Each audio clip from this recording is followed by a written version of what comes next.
Hello, everybody. Before I graduated at Design Academy Eindhoven, I walked a very long and curvaceous path of all different kinds of studies. Starting off with psychology, I was curious about the psyche of the human. I quickly switched and turned to fashion, which to me is the border between the self and its context.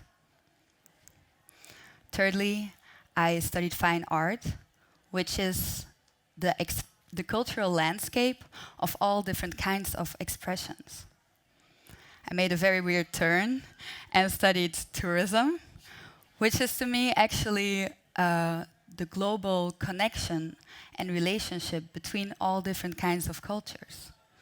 And all these studies became the blueprint for all of my designs. In my design work, I investigate how the self could influence its context, or how a context could influence the self.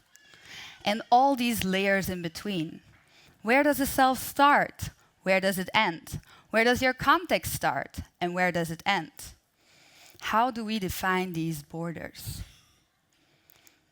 Movement is always a very important part of my work because that's where the two meet in the middle and kind of like collide. All of a sudden, these borders start to blur, and there's this whole new blank space that could be filled in with ideas and experiments. As you abstract this vision, you can see that the context forms brackets around the self, which means still needs to be defined or needs to be redefined. How does this all translate into design? That's a very good question. Therefore, I want to introduce you to my work called Bodybuildings. I was inspired by the big city of London when I moved there for my internship with a photography and film studio. And I quickly experienced how much impact a context could actually have on the self. How people move in a big city like London is completely different from how people move in a city like Eindhoven, for instance. Since there's a scarcity of personal space, people tend to turn to themselves and isolate each other from what's happening around them. I want to show you a little video that I made around this work, Bodybuildings. So you can see how these garments adopt the language of the city and show you how you can expand the borders between the self and its context to filter the stimuli surrounding you.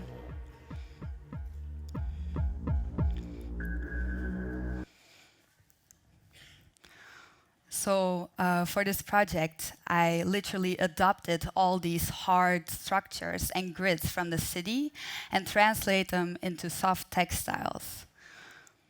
Using soft and silky and puffy materials to provide comfort for the body, and literally create a soft shell that filters the stimuli around you.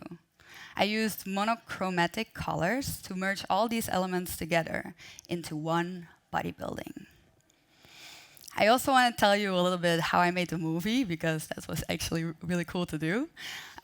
Instead of literally taking my bodybuildings and putting them back into their context of the big city in London, I thought it would be cooler to create my own landscape. By 3D scanning these soft structures, they became hard again. And so I created this digital landscape in which they could wander freely. So after this project, I moved continents and I flew to America, where I live right now. And I also flipped perspective. And instead of investigating how a context could influence the self, I started to be curious how a person could influence its context. And that's how Dronal mode occurred. I met this amazing interdisciplinary artist called Banglass, who is mostly focused on sound design. What does Ben do? He creates sound drones, What are sound drones? For instance, an ambulance is a sound drone. As an ambulance moves through space, you perceive the sound differently as it's very far or close by. And to experience this, I want to invite you all to close your eyes and listen to a composition by Ben Glass, which is a sound drone. So please all close your eyes. And start moving your head from left to right and up and down, slowly or quickly. Get in there.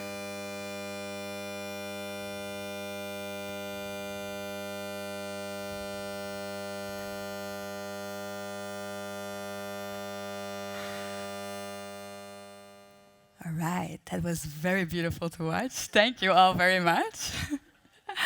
Yes, so as you could experience, the sound changes slightly as movement plays part. And this we wanted to enhance. And so we started to work with dancers. So if dancers would be in a room filled with a sound drone, they would literally start moving in between these waves and manipulate the sound in space. How could we enhance this sense of perception? Maybe by using materials that reflect and absorb sound, like foam and glass. I was very inspired by the transportation industry because the bodies were literally transporting themselves through space. At the time, I was doing a lot of patterning and also a lot of garment constructions. So I was inspired how to use these techniques of basic patterning and garment constructions in different ways.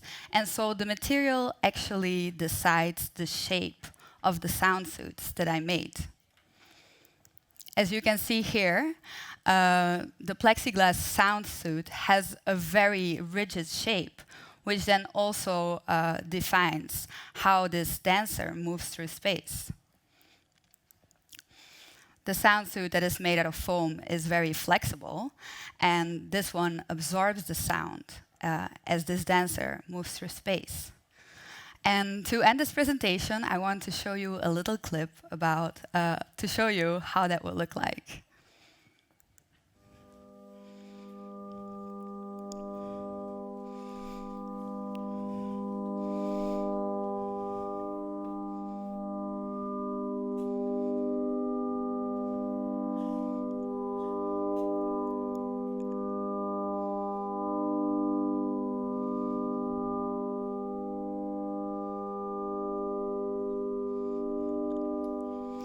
I want to thank you all for taking a peek into this digital window that sheds upon my world.